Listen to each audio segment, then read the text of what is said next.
Hi friends, జై Shri Krishna. Short వీడియోలో మీకు చూపించాను కదా నా ఓన్ క్రియేటివిటీ క్రాఫ్ట్ ఐటమ్స్. ఇప్పుడు మీకు ఒక్కొక్కటిగా చెప్తా వేటితో తయారు చేసుకున్నాను. చూసారా, ఫ్లవర్ పాట్ ఇది అన్యూస్డ్ పేపర్తో తయారు చేసుకున్న న్యూస్ పేపర్స్ మరియు క్యాలెండర్ పేపర్స్తో తయారు చేసుకున్నా. దీనిపైన డెకరేట్ చేసుకున్న స్టోన్స్ ఇవన్నీ ఏంటో తెలుసా? వెయ్యకపోయినవి పాత బట్టలు ఉంటాయి కదా, వాటిపైనవే ఇవన్నీ. ఈ క్యూట్ టెడ్డీ బియర్ చూసారా ఎంత బాగుందో? టెడ్డీ బియర్ మరియు ఈ ర్యాబిట్ని ఈ రుయ్యతో తయారు చేసుకున్నాను.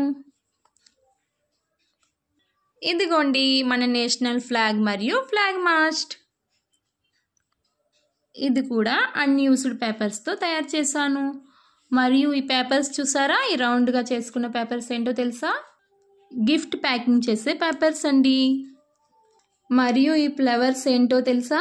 తల్లో పెట్టుకునే పూలు కొంటాం కదా షాప్కి వెళ్ళి, మనం పెట్టుకునే పూల దండల్లో కొన్ని ఆర్టిఫిషియల్ ఫ్లవర్స్ కూడా పెడుతుంటారు. వాటినే ఇలా నేను పారేయకుండా ఇలా యూజ్ చేసుకున్నాను. నేను వేటిని పారేయకుండా ఇలా జాగ్రత్తగా పెట్టుకుంటాను. వాటినే క్రాఫ్ట్స్లో యూజ్ చేసుకుంటా. ఇది చూసారా, నెమల పించాలు పెట్టేందుకు ఎలా స్టాండ్ తయారు చేసుకున్నాను.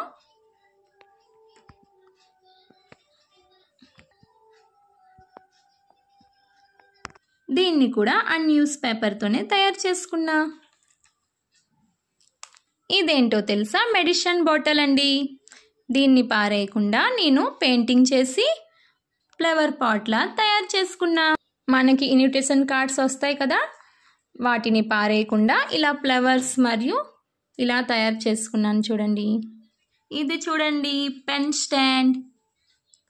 ఇది మా పాప స్కూల్కి క్రాఫ్ట్ ఇవ్వడానికి తయారు చేశాను. బాస్కెట్ ఫుల్గా క్యారెట్స్ ఉన్నాయి చూడండి.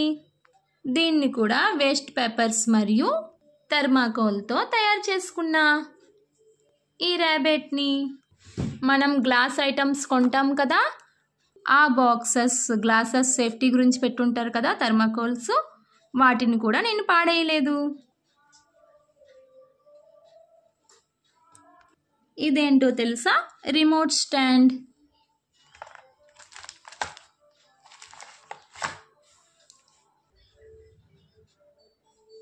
ఈ రెండింటిని ఫినిషింగ్ చేయలేదండి, ఇంకా దీని పని ఇంకా ఉందండి. ఇదేంటో తెలుసా? పాత క్యాలెండర్స్తో తయారు చేసుకున్నా.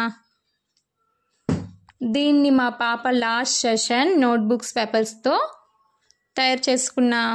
ఇదేంటో తెలుసా? వాల్ ఫ్లవర్ బుకే చేస్తున్నా.